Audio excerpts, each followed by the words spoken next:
లూకా సువార్త 7వ అధ్యాయం 23వ వచనం. లూకా సువార్త 7వ అధ్యాయం 23వ వచనం. నా విషయమై అభ్యంతర పడనివాడు ధన్యుడు. యేసయ్య ఈ మాట అన్నాడు. ఏమన్నాడండి? నా విషయమై అభ్యంతర పడనివాడు ధన్యుడు. అంటే ఎందుకు ఆ మాట అనాల్సి వచ్చింది? ప్రభు రెఫరెన్స్లన్నీ నెరవేర్చుకుంటూ పరిచయం చేస్తున్నాడు. ప్రవచనాలు నెరవేర్చుకుంటూ పరిచయం చేస్తున్నాడు. బాప్తిస్మిచ్చే యోహాను జైల్లో ఉన్నాడు. ఒక కబురు వచ్చింది, నువ్వేనా ఇంకెవరి కోసమైనా వెయిట్ చేయాలా అనే ఒక పరిస్థితి, ఒక క్వశ్చన్ పంపించాడు. పంపిస్తే ప్రభు వాళ్ళతో మాట్లాడుతూ వచ్చిన చెప్తున్నాడు. కుంటివారు నడుచుతున్నారు, కుష్ఠరోగులు శుద్ధులవుతున్నారు, చెవిటివారు వినుచున్నారు. ఇది యెషయా గ్రంథంలో రెఫరెన్స్ వచనం నెరవేర్పేది. ఇదిగో నా సేవకుడు ఇవన్నీ చెప్తాడు కదా. చెప్పి నా విషయమై అభ్యంతర పడని వాడు ధన్యుడు. అంటే బైబిల్లో యేసు కోసం ఏమని రాయబడిందో ఆ రాయబడిన విషయంలో అభ్యంతరాలు లేనివాడు ధన్యుడు. హల్లెలూయా. అభ్యంతరం ఉండకూడదని నమ్మేయాలి దాన్ని. ఇది ఎందుకు, ఇది ఎలాగ అవుతుంది, ఇది ఎలా జరుగుతుంది అని అనుకోకూడదంట. దాన్ని వెంటనే నమ్మేయాలి. యేసయ్య విషయంలో అభ్యంతర పడనివాడు ధన్యుడు. అయితే నిజానికి అభ్యంతరాలు పెద్ద ఎక్కువ ఉండే కాదు. కొంచెం ముందు కాలం వరకు అభ్యంతరాలు కలగజేసే వాళ్ళు ఎక్కువైపోయారు. ఇప్పుడు ఎవరి విషయంలో? యేసు అనే ఒక సబ్జెక్ట్ విషయంలో అభ్యంతరాలు కలగజేసే వాళ్ళు ఎక్కువైపోయారు. వీళ్ళు క్రైస్తవుల్ని గలిబిలు చేసేస్తున్నారు. ఆ గలిబిలు చేసేవాళ్ళు కూడా ఎవరంటే అభ్యంతరం కలగజేసేవాళ్ళు కూడా క్రైస్తవులు ఎక్కువ మంది. అయితే ప్రభు ఏమన్నాడంటే అభ్యంతరాలు రాక మానమన్నాడు. అభ్యంతరాలు అయితే రాక తప్పదు. ఓకే, వచ్చినాయి. ఎవని వలన అభ్యంతరం కలిగినో వాడికి శ్రమ. యేసు విషయంలో ఎవడైతే అభ్యంతరపరుస్తున్నాడో వాడికి మాత్రం శ్రమ అంట. ప్రభువా, ఎలాంటి శ్రమ కలగజేస్తావు తండ్రి? నాలాంటి వాడికి యేసుక్రీస్తుని తక్కువ చేస్తే నేను తట్టుకోలేను. అందుకనే అడిగేస్తానమాట, ప్రభువా ఏం చేద్దాం అనుకుంటున్నావు అంటే, వాడికి ఒక ట్రీట్మెంట్ చెప్పాడు. ఏంటంటే, ఒక ఆయనని తీసుకెళ్ళి సముద్రం మధ్యలోకి పడవలో ఆడి మెడకి తిరగలరాయి ఉంటుంది కదా, ఆ తిరగలరాయి కట్టేసి ఆడిని కనుక నీటిలో తోసేస్తే ఆడి పరిస్థితి ఏంటాడి పరిస్థితి? కనీసం చుట్టాలకి బాడీ కూడా దొరకదు. ఎందుకు దొరకదు? కింద పోయింది కదా అది. ఆడు చచ్చిపోతే తేలిపోతాడు. తేలిపోతే కెరటాలకి ఈరోజు రేపు కొత్త చేపలు తినేసిన కొంత భాగం ఎంత కొంత ఒడ్డుకు వస్తాను అనుకోవడానికి కూడా లేకుండా నీటిలో పోద్ది. వెంటనే నాలాంటి ఉంటే పక్కన, ప్రభువా ఇలా పడసేస్తావు తండ్రి అంటే, ఇలా పడసేస్తే అది ఆడికి ఎంతో మేలు లెక్క. ఈ లెక్క నన్ను ఏం చేస్తానో చూడు. అలా పడసెత్తాట, అది ఆడికి మేలంట. ఒకవేళ అంత శిక్షే కనుక నేను విధిస్తే అది ఆడికి మేలు కింద లెక్క. అది మేలు అంటున్నాడంటే, అంత పడేసే దారుణమే మేలు అంటున్నాడంటే ఆడికి ఎలాంటి ట్రీట్మెంట్ ఇవ్వబోతున్నాడో చూడు. ఆ ట్రీట్మెంట్తో పోలిస్తే ఆడు అడుగుతాడు, ప్రభువా నాకు మెడకు తిరగలరా గట్టి సముద్రంలోనే పాడే కానీ ఈ శిక్ష వద్దు ప్రభువా అడుగుతాడట. అంత పనిష్మెంట్ యేసుక్రీస్తు ఇస్తాడట. చాలా సైలెంటే మనోడు. ప్రభుని తిట్టిన ఏమన్నానట అండవు. ఆయన కొట్టినప్పుడు ఏమన్నా అన్నాడా? ఏమనలేదు. కానీ సైలెంట్గా అనుకుంటాడు మనసులో, నా విషయం నన్ను ఏమన్నా అన్నా పర్లేదు, నా విషయంలో నా ప్రజలను అభ్యంతర పరిచాడు. మళ్ళీ వేరే సబ్జెక్ట్ కూడా కాదు, యేసు సబ్జెక్టే. నా విషయమై అభ్యంతరాలు గురి కావద్దు. అభ్యంతరాలు రాక తప్పవు. ఎవడు అభ్యంతరానికి గురి చేస్తాడో వాడికేసే శిక్ష దగ్గర తిరగలరాయబడే సముద్రంలో పడేయడం అనేది చాలా తక్కువ, చాలా చిన్నది అని చెప్తున్నాడు. ఇప్పుడు ప్రజెంట్ ఈ చర్చ్ ఆఫ్ క్రైస్ట్ వాళ్ళు, ఈ పీడి సుందర్రావు సంబంధించిన బ్యాచ్ వాళ్ళు, ఇంకా కొంతమంది యేసును తక్కువ చేయడమే వాళ్ళ పని. ఇంకో పనే లేదు వాళ్ళకి. నిజంగా పనిష్మెంట్ అదే కనుక అయితే ఎన్నో రుబ్బురోలు తయారు చేయాల్సి వచ్చేది దేవుడు. అంతమంది ఉన్నారు. పనిష్మెంట్ అది కాదు కదా, అంతకంటే చాలా ఎక్కువ పనిష్మెంట్.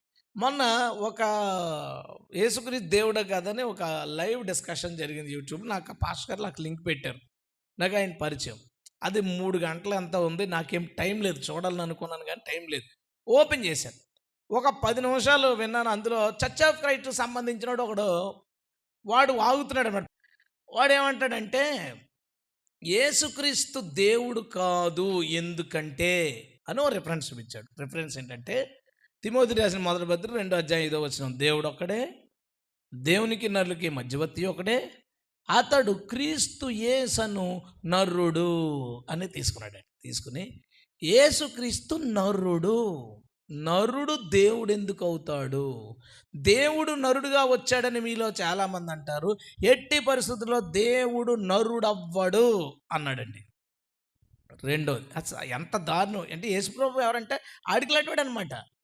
ఎలా ఎంత సింపుల్గా చెప్పాడంటే మళ్ళాంటివాడు ఒకడు అన్నట్టు చెప్పాడు.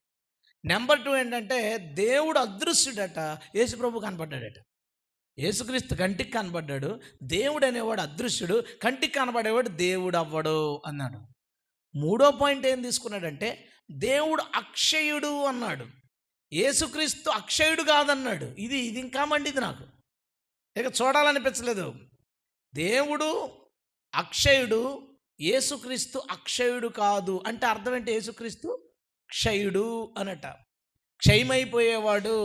యేసుక్రీస్తు క్షయమైపోయాడు అని నేను అనుకున్నాను. ఈ చర్చ్ ఆఫ్ క్రైస్ట్లో కొంతమంది, మిగతా వాళ్ళు కూడా నాకు తెలీదు, కొంతమంది ఎంత పనికిమాలోళ్ళు ఉన్నారన్నమాట, ఎంత దరిద్రులు ఉన్నారన్నమాట. ఇలాంటి వాళ్ళు వస్తారని ప్రభు అనుకున్నాడు కాబట్టి అంత భయంకరమైన పనిష్మెంట్ చెప్పి అది ఆడికి మేలు లెక్క, ఆడికి ట్రీట్మెంట్ ఇంకా భయంకరంగా ఉంటుంది అని చెప్పాడు. చాలా దారుణం. ఆ లైవ్లో వాళ్ళు ఏం ఆన్సర్ చేశారో తెలీదు, వాళ్ళు సరైన వాళ్ళే ఉన్నారు అటు పక్కన వాళ్ళు. అయితే ఒక విషయం చెప్తా, దేవుడు నరుడు అవుతాడా? దేవుడు కనబడతాడా? దేవుడు చచ్చిపోతాడా? అది వాళ్ళ మాటలు ఏంటంటే అవి. ఒక మాట నేను మీకు చూపిస్తాను. ఆదికాండం 18వ మొదటి నుంచి నేను చదువుతాను, అందరూ తీయండి. మరియు మమ్రే దగ్గరున్న సింధూర వనములో అబ్రహాము ఎండవాయల గుడారపు ద్వారమందు కూర్చుని ఉన్నాడట. కూర్చుని ఉన్నప్పుడు యెహోవా అతనికి కనబడెను. ఏముంది అక్కడ? యెహోవా అతనికి కనబడెను. తర్వాత అతను కళ్ళెత్తి చూసినట్టు 3 మనుషులు వస్తున్నారు. ఎదుర్కోవడానికి పరిగెత్తుకు వెళ్ళాడు. నేల మట్టుకు వంగి, ప్రభువా నీ కటాక్షం నా మీద ఉన్నాయడల నీ దాసుని దాటిపోవద్దు, నేను కొంచెం నీళ్లు తెప్పిస్తాను, దయచేసి కాళ్ళు కడుక్కో. దేవుడు కాళ్ళు కడుక్కోవడం ఏంటి? వీడు ఎలాంటి అనుకుంటున్నా, ఈ ఎర్రబుర్రగాళ్ళు కదా వీళ్ళు. ఈ ఎర్రబుర్రగాడు ఏమంటాడు? కాళ్ళు కడుక్కుని దేవుడు కదా అంటాడు అనమాట. ఒకవేళ వీడు దేవుడు యెహోవా కనబడెను, వచ్చి కాళ్ళు కడుక్కోవడం ఏంటి? కాళ్ళు ఉన్నాయా? ఉన్నాయి. శరీరం ఉందా? ఉంది. మనిషిగా వచ్చాడు. దేవుడు మనిషి అవడేంటి? దేవుడు మనిషి అయ్యాడు. దేవుడు మనిషి అయ్యి వచ్చాడు. వచ్చిన తర్వాత నీళ్ళు ఇచ్చే కాళ్ళు కడుక్కున్నాడు. కాళ్ళు కడుక్కున్న తర్వాత, ప్రభా నువ్వు చెట్టు కింద ఉన్నాను, మీరు కొంత ఫుడ్ మీకు నేను ప్రిపేర్ చేసి తెస్తాను, ఇందుకే కదా ఇక్కడికి వచ్చారు. చూడండి అన్నమాట. దయచేసి కాళ్ళు కడుక్కుని చెట్టు కింద అలసట తీర్చుకోండి, కొంచెం ఆహారం తెస్తాను, మీ ప్రాణాలు బలపరుచుకోండి, అమ్మో తరువాత మీరు వెళ్ళవచ్చు, ఇందు నిమిత్తమే కదా మీ దాసుని వద్దకు వచ్చిద్దరే, నేను కాదు అనొచ్చు కదా. అలసిపోయారట. చూడండి, వారు నీవు చెప్పినట్టుగా చెయ్యన్నారట. వెంటనే అబ్రాహం శారా దగ్గరికి వెళ్ళాడు. 3 మానికలు మెత్తని పిండి తెచ్చి అర్జెంటుగా రొట్టెలు చేయన్నాడు. పశువుల మందకు పోయాడు పరిగెత్తి, దూడ తెచ్చాడు, ఇచ్చాడు, లేత దూడ పని వాళ్ళకి ఇచ్చారంట, సిద్ధపరచమన్నాడంట. తర్వాత 8వ తర్వాత అతడు వెన్నను పాలను తాను సిద్ధము చేయించిన దూడను తెచ్చి ముందెడితే పాలు, వెన్న, దూడ మాంసం, రొట్లు నంచుకుని శుభ్రంగా తిని తాగి అక్కడ దీవించి అక్కడి నుంచి పరమునకు వెళ్ళాను. దేవునికి స్తోత్రం. ఈయనెవరో అయితే ఈయనెవరు వచ్చినాడు? యెహోవా తన కనబడెను, యెహోవా పరమునకు వెళ్ళిపోయాను. ఎంత క్లియర్ ఉంటుంది. 33 చూడండి. యెహోవా అబ్రహాముతో మాటలాడుట చాలించి వెళ్ళిపోయెను. ఇంత స్పష్టంగా రాయబడింది. సో దేవుడు కనపడ్డావు కానీ కనపడగలడు. హల్లెలూయా. ఎందుకు? మోషే దేవుణ్ణి చూశాడా లేదా చెప్పండి రా. మోషే దేవుని ముఖం చూడలేదు, దేవుని చూశాడు. మోషే దేవుని చూడలేదు అంటాడు. అరే మోషే దేవుని చూశాడు రా బాబు, దేవుడు ముఖం చూడలేదంతే, దేవుని చూశాడు. మోషే కుడివైపు నుంచి ఆయన కుడివైపు వెళ్ళేలాగా ఈయన కుడివైపు నుంచి, అతను కుడివైపు నుంచి రివర్స్లో వచ్చి ఆయన కుడి భాగాన్ని మోసేకి చూపించాడు క్లియర్గా. ఇంకేమి దేవుడు కనపడ్డా అంటే దేవుడి గురించి ఏమీ తెలియని వాళ్ళు అనమాట ఈ చర్చ్ ఆఫ్ క్రైస్ట్లో కొంతమంది బ్యాచ్. ఏమో మొత్తం అందరూ అలాగుంటే అందరూ దరిద్రులే. ఇక ఒకవేళ కొంతమంది బాగుంటే ఓకే, ఆడి నెట్లో ఇని ఏడితే ఏడన్నాయి, మనం ఏం చేయలేం. ఏదో ఒక రోజు వీళ్ళందరికీ తొక్కలు తీసే టైం వస్తుంది, దగ్గరలోనే ఉంటుంది. కానీ చూడండి ఎంత దారుణంగా మాట్లాడతారా. నరుడా? యేసుక్రీస్తు నరుడు. దేవుడు నరుడు అవ్వలేడట, దేవుడు నరుడయ్యాడు, కనిపించాడు. పోనీ దేవుడు అదృశ్యుడంటే కొలసీ పత్రిక 1:14 అంటది, ఆయన అదృశ్య దేవుని సొంత రూపమై ఉన్నాడు. హల్లెలూయా. ఎన్ని వచనాలండి. ఆయన సశరీరుడుగా ప్రత్యక్షమాయను.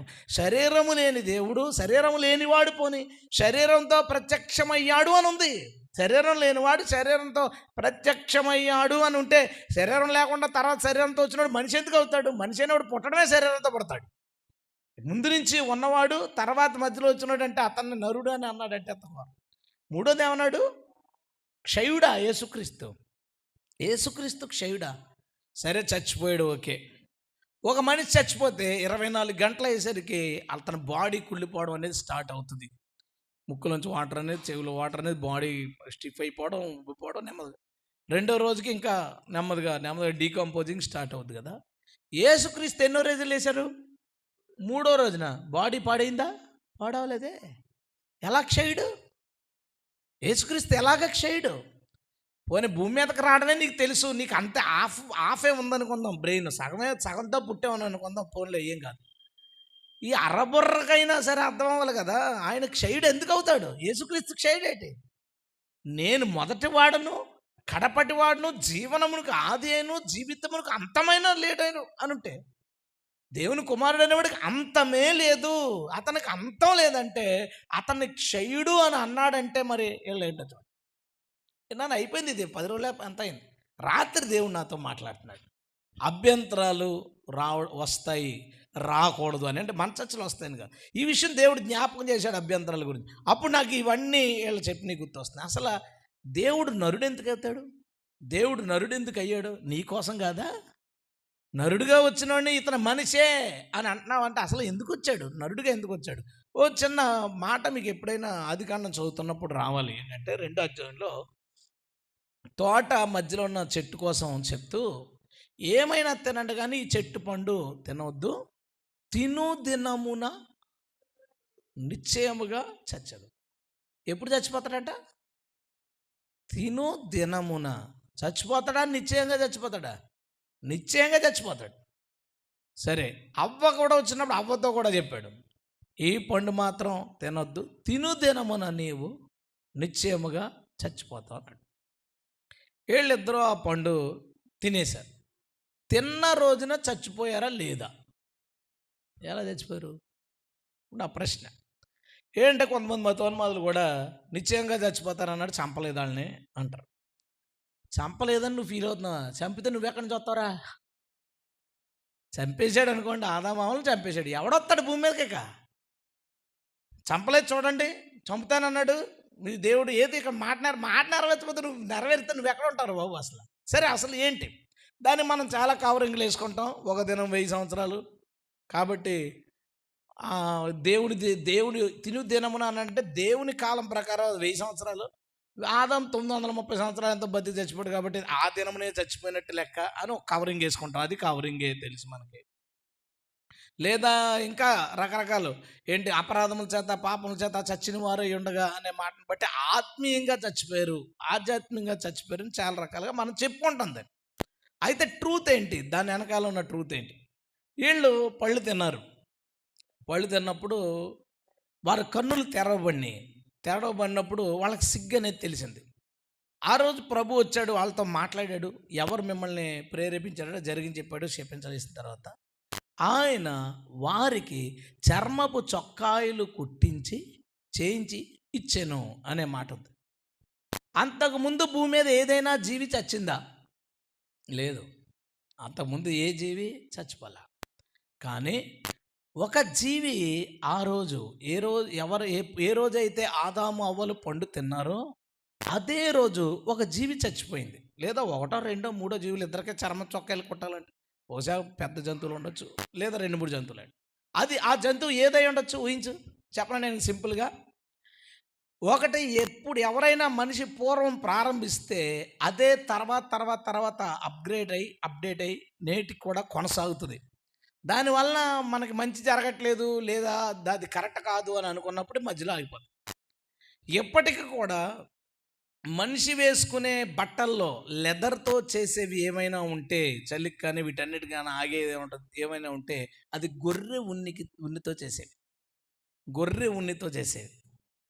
దాన్నే చాలా ఫేమస్గా చెప్పుకుంటారు. గొర్రెలు కోట్ల గొర్రెలు మందలు ఉంటాయి, ఎందుకంటే వాటితో స్వెటర్స్ ఇవన్నీ తయారు చేయడం. అంటే సింపుల్గా ఆలోచిస్తే దేవుడు ఆ రోజు వీళ్ళని చంపేయాల్సింది బదులు ఏదో గొర్రెని చంపేశాడు.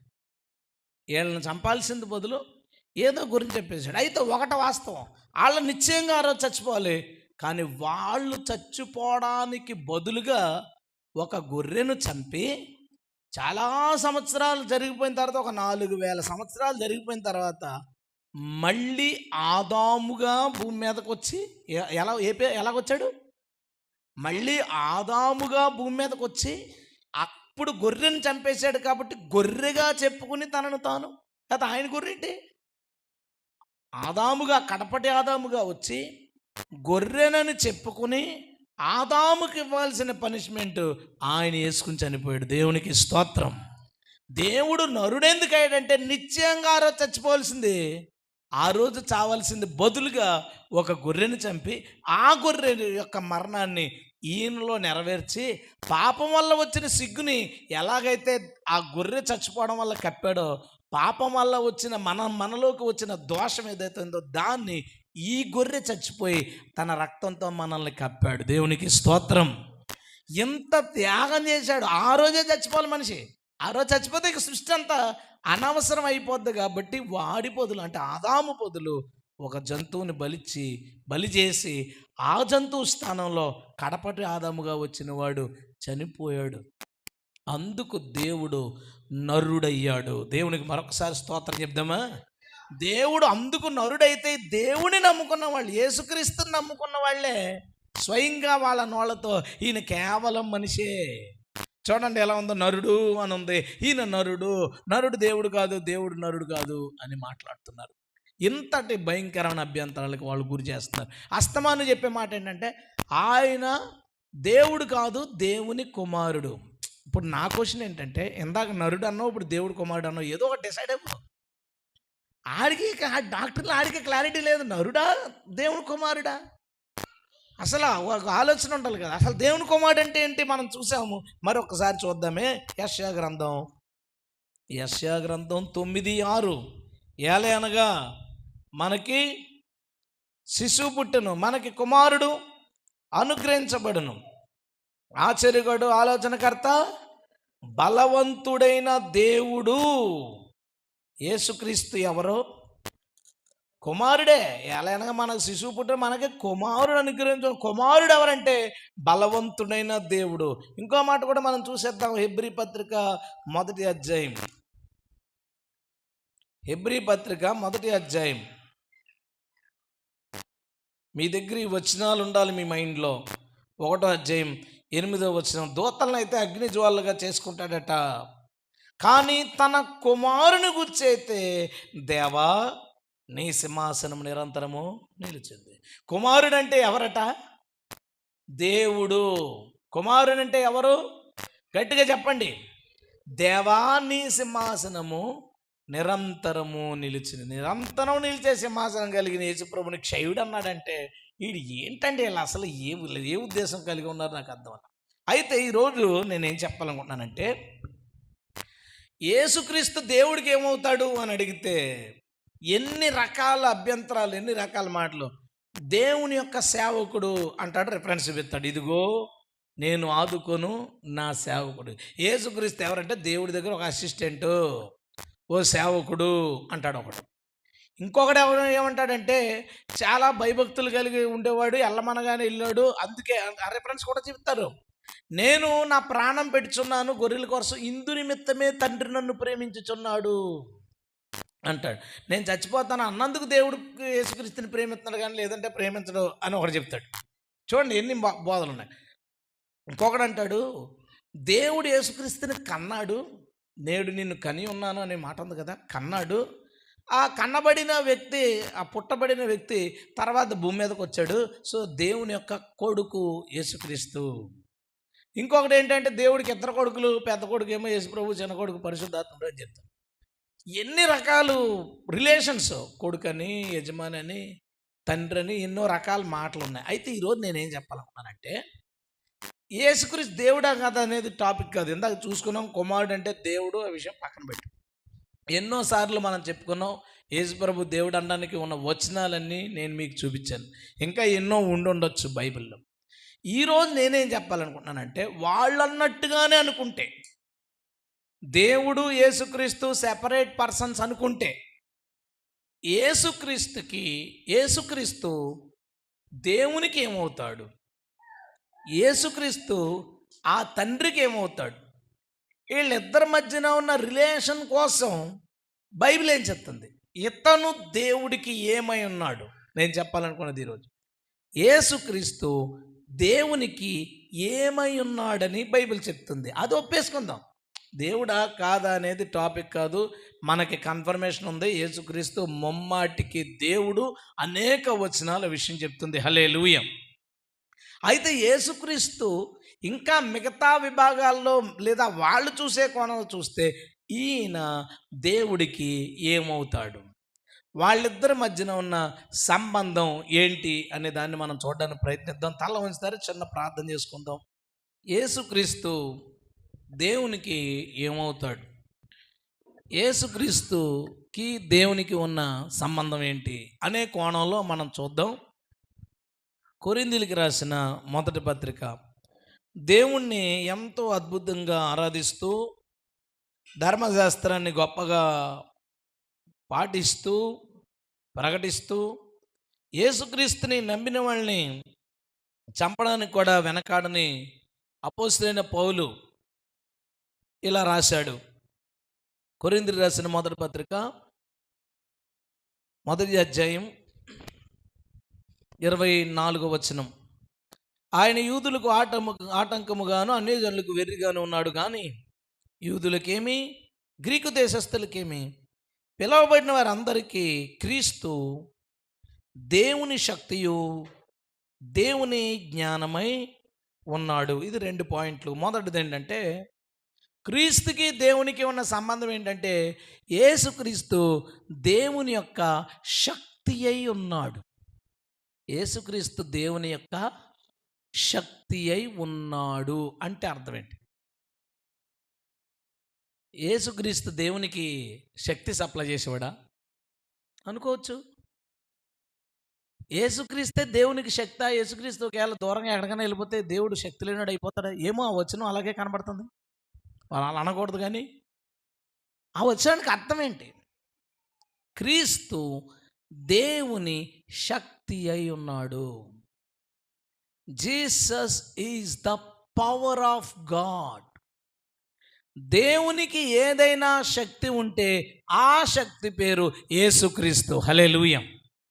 పోనీ దేవుడు కాదా అనుకుందాం, పోనీ వాళ్ళు అన్నట్టుగా, క్రీస్తు విరోధులు అన్నట్టుగా, యేసుక్రీస్తు విషయంలో అభ్యంతరపరిచే వాళ్ళు అన్నట్టుగా, యేసుప్రభు దేవుడు కాకపోవచ్చు, కానీ దేవునికి శక్తి ఎవరంటే యేసు. దేవునికి శక్తి అంటే ఎవరంటే యేసు. యేసుక్రీస్తు దేవుని శక్తి అయి ఉన్నాడు. సంసోనుతో ఆమె అడుగుతుంది, నీ బలం ఎక్కడుంది అని. నా జుట్టులో ఉంది అన్నాడు. అంటే సంసోను బలం ఏమిటి, సంసోను శక్తి ఏమై ఉంది అంటే ఆయన జుట్టు అయి ఉంది. జుట్టు తీసేస్తే సంసోను శక్తి అంతా పోయింది. ఈ వచనం అలా కనపట్లేదా? క్రీస్తు దేవుని శక్తి అయి ఉన్నాడు. నేను దేవుని తక్కువ చేసి మాట్లాడలేదు సుమా. దేవుడు ఏమై ఉన్నాడో చెప్తున్నాను. దేవుడు ఎలా ప్రత్యక్షమయ్యాడో చెప్తున్నాను. ఎంతగా దిగిపోయి దేవుడు మన కోసం ఈ భూమి మీద అడుగులు వేశాడు. హల్లెలూయా. అలాంటి వ్యక్తిని, అలాంటి గొప్ప దేవుణ్ణి పట్టుకుని, అలాంటి దేవుణ్ణి పట్టుకుని అతన్ని ఒక సామాన్యుడిగా, ఏమీ లేనోడుగా, అందరిలాంటి వాడిగా చిత్రీకరించే ప్రయత్నాలు జరుగుతున్నాయి. అయితే పోనీ అలా అంటా అనుకుని, అయితే ఈ వచనం ఏం చెప్తుందంటే యేసుక్రీస్తు దేవుని యొక్క శక్తి అయి ఉన్నాడు. రెండో విషయం అక్కడే ఉంది కదా, దేవుని జ్ఞానమై ఉన్నాడు. యేసుక్రీస్తు దేవుని యొక్క జ్ఞానం అంట. అంటే దేవుడు ఈ సృష్టి గురించి రాసినప్పుడు దేవుడు తన జ్ఞానము చేత ఈ సృష్టి అంతా చేశాడని ఉంది. ఈ సృష్టి అంతా ఎలా చేశాడంట? దేవుని యొక్క జ్ఞానం చేత. ఆ జ్ఞానం ఎవరట? యేసు. ఈ సృష్టి అంతా జ్ఞానంతో చేశాడు. ఆ జ్ఞానం ఎవరంటే యేసుక్రీస్తు. వేరు చేసి మాట్లాడితే అది మీ ఇష్టం. దేవుణ్ణి జ్ఞానాన్ని వేరు చేసేస్తే దేవుడు జ్ఞానం లేనివాడైపోతే అని వస్తుంది విడదీసి మాట్లాడితే. అందుకే కదా మనం విడదీసి మాట్లాడడం. విడివిడిగా మాట్లాడచ్చు. తండ్రి మాకు సహాయం చేశాడనో, తండ్రి కుమారుని పంపాడని విడివిడిగా మాట్లాడతామేమో, కానీ విడదీసి మాత్రం మాట్లాడడం. హల్లెలూయా. అయితే విడదీసేలా ఉంటే యేసుక్రీస్తు దేవుని శక్తి అయి ఉన్నాడు. యేసుక్రీస్తు దేవుని జ్ఞానమై ఉన్నాడు. యేసుక్రీస్తు దేవుని యొక్క జ్ఞానమై ఉన్నాడు. యేసుక్రీస్తు దేవుడు కాదంటే పోన్లే, నువ్వు అలా అనుకుంటే అనుకో, మరి ఇదన్నా ఒప్పుకోవాలి కదా. యేసు దేవుని యొక్క జ్ఞానం. ఈ సృష్టి అంతా ఇలా ఉండడానికి కారణం ఏంటంటే దేవుడు ఇలా చేయడం.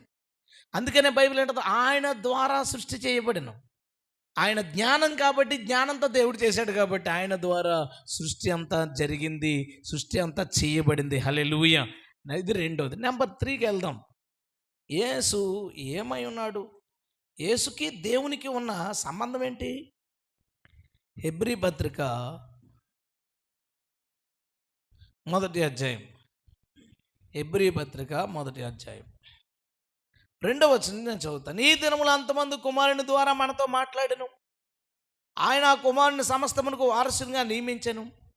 ఆయన ద్వారా ప్రపంచాలు నిర్మించెను. ఆయన అంటే ఎవరు? యేసు, ఆ కుమారుడు.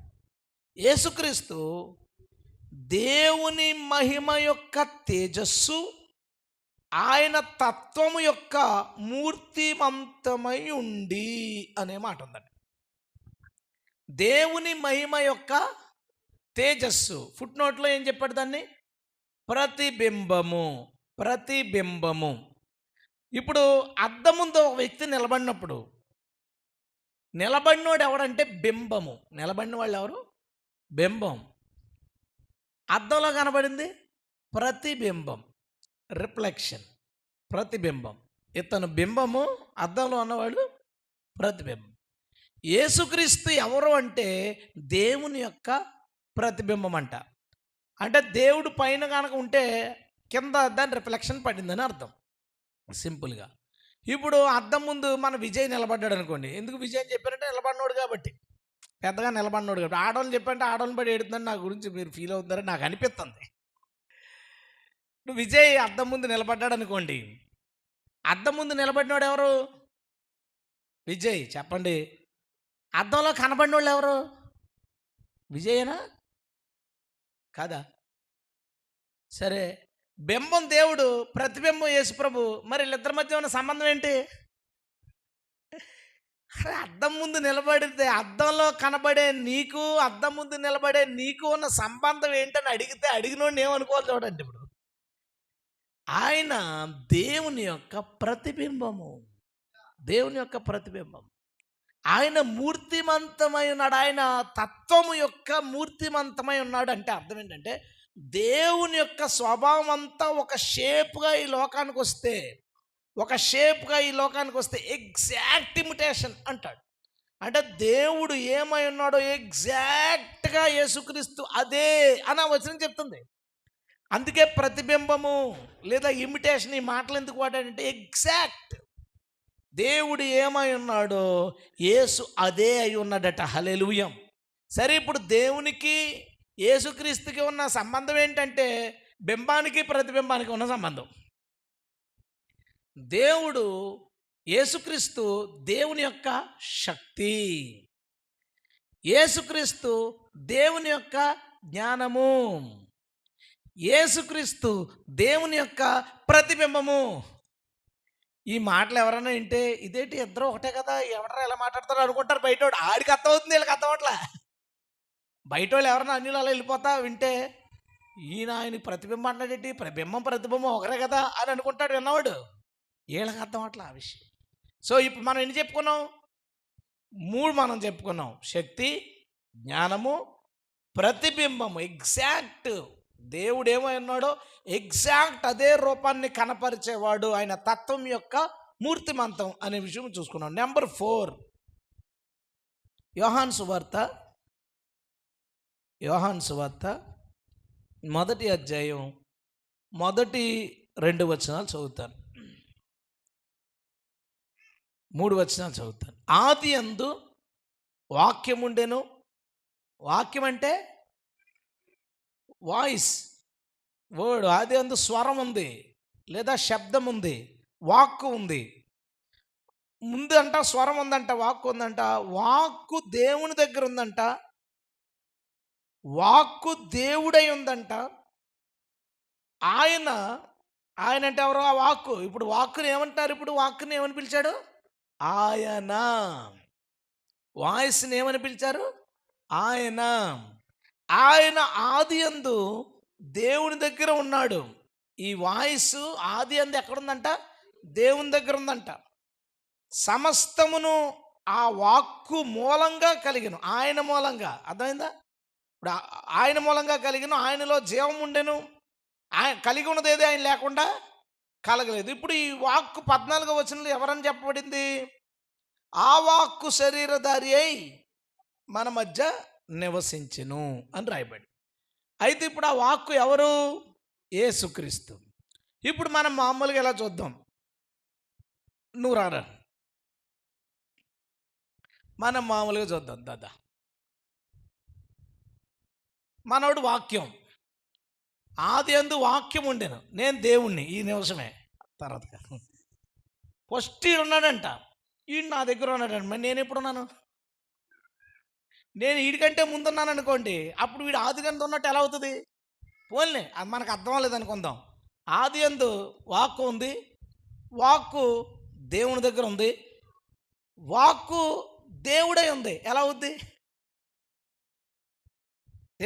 నేను అవ్వాలంటే ఏం చేయాలి? ఇద్దరం ఒకడవ్వాలి. ఇద్దరు వేరువేరంటే వాక్కు దేవుడై ఉండెను ఎలా ఇద్దో మనకు తెలియదు. ఇక సరే, అది కూడా అర్థం లేదని వదిలేద్దాం. అదే అన్నాను, అర్థం లేని వదిలేద్దాం ఇంక ఈరోజు. తర్వాత సమస్తము ఆయన మూలముగా కలిగాను. అంటే అన్నీ ఎవరి ద్వారా కలిగినాయి? తిన ద్వారా. వాక్కు అనే ఈ వ్యక్తి ద్వారా కలిగింది. అంటే నా ద్వారా కాదు, సమస్తము కలిగింది తండ్రి ద్వారా, దేవుని ద్వారా కాదు, పక్కనున్న వాక్కు ద్వారా కలిగింది. ఈసారి ఆదికాండం 1వ అధ్యాయం, నువ్వు వెళ్ళిపోకరా, 1వ అధ్యాయం వచ్చేద్దాం. ఆది యందు దేవుడు భూమి ఆకాశాలను సృజించాడు, భూమి నిరాకారంగా శూన్యంగా ఉంది.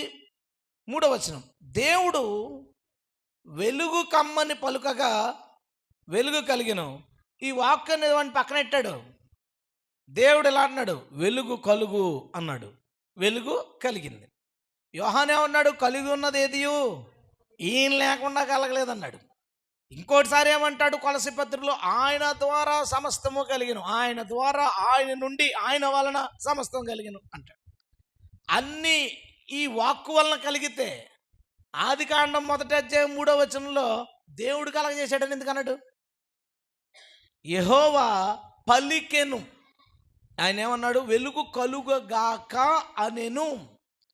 అంటే తన స్వరాన్ని వాడాడు, తన స్వరము ద్వారా సృష్టి చేశాడు. దాన్నే యోహాను ఏమన్నాడంటే, ఆది యందు దేవుడు ఉన్నాడు, ఆ దేవుడికి మాట్లాడడం అనేది ఉంది, ఆ మాట ద్వారా సమస్తాన్ని సృజించాడు, ఆ మాటే మన మధ్యకు వచ్చి నివసించింది. దేవునికి స్తోత్రం. ఈసారి వెళ్ళిపో. ఇప్పుడు యేసుకి దేవునికి మధ్యన ఉన్న సంబంధం ఏంటంటే, మనిషికి అతని గొంతుకి ఉన్న సంబంధం, మనిషికి అతని మాటకి మధ్యన ఉన్న సంబంధం. మొదటి నుంచి చూసుకుని వెళ్ళిపోతే యేసుక్రీస్తుకి దేవుడికి ఉన్న సంబంధం ఏంటంటే, ఒకని శక్తికి ఆ వ్యక్తికి ఉన్న సంబంధం, ఒకని జ్ఞానానికి ఆ వ్యక్తికి ఉన్న సంబంధం, తర్వాత ఒకని బింబానికి అతని ప్రతిబింబానికి ఉన్న సంబంధం, నాలుగోది ఒకని మాటకి ఆ పలికే వ్యక్తికి ఉన్న సంబంధం. ఇందులో ఏదైనా వేరువేరుగా మాట్లాడడానికి అవకాశం కనుక ఉంటే నిజంగానే దేవుడి దగ్గర నుంచి జ్ఞానాన్ని, శక్తిని, అతని యొక్క రూపాన్ని, అతని యొక్క స్వరాన్ని వేరు చేస్తే దేవుడు ఏమవుతాడంటే విగ్రహం అవుతాడు. అవునా? మాట్లాడడం జ్ఞానం లేదు, తెలివి లేదు, శక్తి లేదు, ఏమీ లేదు. ఓన్లీ బింబమే ఉంటుంది కానీ ప్రతిబింబం ఎక్కడ కనపడ్డావు. దేవుడు ఆ గుళ్ళో కనపడతాడు, ఎక్కడ కనపడ్డా, ఎందుకంటే బింబం ఉంది కానీ ప్రతిబింబం లేదు. మన దేవుడికి బింబం ఉంది, ప్రతిబింబం కూడా ఉంది కాబట్టి మనం దేవుని చూస్తున్నాం. దేవుని స్తోత్రం. ఒకవేళ యేసుని కనుక దేవుని నుంచి వేరు చేస్తే, ఈ కోణంలో చదివితే నిజంగా డివైడ్ చేద్దామని మనం అనుకుంటే కనుక దేవుని నుంచి యేసుని డివైడ్ చేస్తే దేవుడు ఒక విగ్రహం అయిపోతాడు. కానీ మన దేవుడు విగ్రహం కాదు, జీవం కలిగిన వాడు. దేవునికి స్తోత్రం. ఆయన ఏమై ఉన్నాడు? ఆయన ఏమై ఉన్నాడు? దేవుని స్వరమై ఉన్నాడు. వాక్యము దేవుడై ఉండెను, ఆ వాక్కు దేవుని వద్ద ఉండెను, ఆ దేవుని వద్ద ఉన్న మాట ద్వారా, అందుకని ఇలా రాస్తాడు, ఆయన మహత్తు గల మాట చేత సమస్తమును నిర్వహించుచుండెను. హల్లెలూయా. యేసు దేవుని స్వరమై ఉన్నాడు. యేసు దేవుని స్వరమై ఉన్నాడు. నెంబర్ 5, యేసు ఏమై ఉన్నాడు? ఇప్పుడు యేసుక్రీస్తు గురించి ఒక మాట రాయబడింది ఏంటంటే, దేవత్వం యొక్క సర్వ పరిపూర్ణత శరీరముగా క్రీస్తునందు నివసించుచున్నది అనే మాట ఉంది. ఆ మాట అలా పక్కనెట్టండి, మీ మైండ్లో ఉంచుకోండి. ఇప్పుడు దేవుడు మనుషులకి ఇచ్చిన వాగ్దానం ఏంటంటే, అంచె దినముల అందరి మీద నా ఆత్మని, యెహోవా యొక్క ఆత్మని కుమ్మరిస్తాడట. పదే పదే అంటాడు, నా ఆత్మ, నా ఆత్మ, నా ఆత్మ. పాత నిబంధన ప్రవక్తల్ని ఎవరాత్మ నడిపించాడు? యెహోవా ఆత్మ నడిపించాను. యెహోవా ఆత్మ వారిని బలపరచను. యెహోవా ఆత్మ వాళ్ళని తీసుకుని వెళ్ళిపోయాను. యెహోవా ఆత్మ వాళ్ళతో మాట్లాడాను అనే వచనాలు ఎన్నో.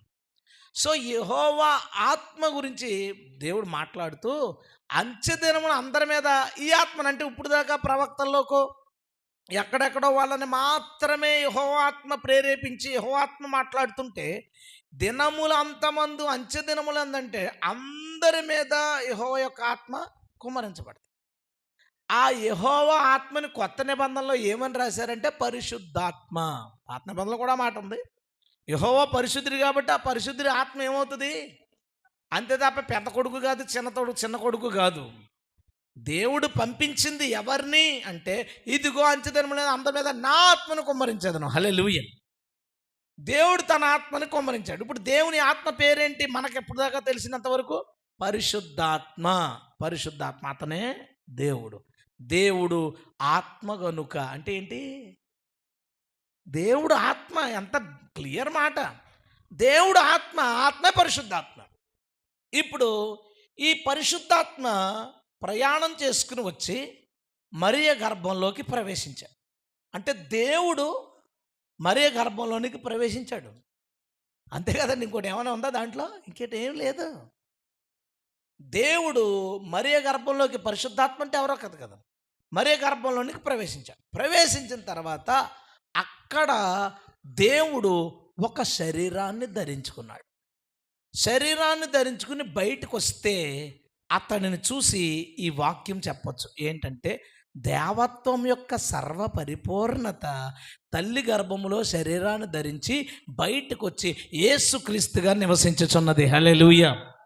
ఇంకోటి ఏం చెప్తాం దానికి? దేవత్వం యొక్క సర్వ పరిపూర్ణత. ఒకసారి పెద్ద పాస్టర్ గారు ఇలా అన్నారు, ఒక బస్తాడు బంగారంలోంచి ఒక కాసు బంగారం వస్తే ఆ బస్తా బంగారం ఎలా ఉంటుందో కాసు బంగారం కూడా అలాగే ఉంటుంది. అలా దేవునిలోంచి ఒక అంశం వచ్చింది, అదే యేసు ప్రభు అన్నాడు. కాబట్టి యేసుక్రీస్తు కూడా దేవుడు అన్నాడు. యేసుక్రీస్తు దేవుడు అని చెప్పడం బాగానే ఉంది, కానీ బస్తా బంగారంలోంచి కాసు రాలే, బస్తా బంగారమే వచ్చింది. దేవుని స్తోత్రం. ఎందుకంటే దేవుని యొక్క సర్వ పరిపూర్ణత. సర్వ పరిపూర్ణత అంటే దేవుడు ఆత్మగా వచ్చి శరీరాన్ని ధరించుకుని మన మధ్యన తిరిగేశాడంతే. హల్లెలూయా. ఇది యేసుక్రీస్తు గురించి చెప్పబడింది, దేవుని యొక్క సర్వ పరిపూర్ణత. అంటే యేసు ఏమై ఉన్నాడు ఇప్పుడు? దేవుడు ఆత్మ కనుక ఆయన లోపలికి వచ్చి శరీరాన్ని ధరించుకుని బయటకు వస్తే యేసు ఎవరంటే ఆయన దేవుని ఆత్మై ఉన్నాడు. యేసు దేవుని ఆత్మై ఉన్నాడు. Is the spirit of God. ఆయన దేవుని ఆత్మై ఉన్నాడు. అందుకనే పాత నిబంధన అంతా దేవుని ఆత్మ భక్తుల్ని ప్రవక్తల్ని నడిపించాడని చెప్తే పేతురు ఏమంటాడు? పేతురు పత్రిక మొదటి అధ్యాయం, పేతురు రాసిన మొదటి పత్రిక అనుకుంటాను, మొదటి పత్రిక మొదటి అధ్యాయం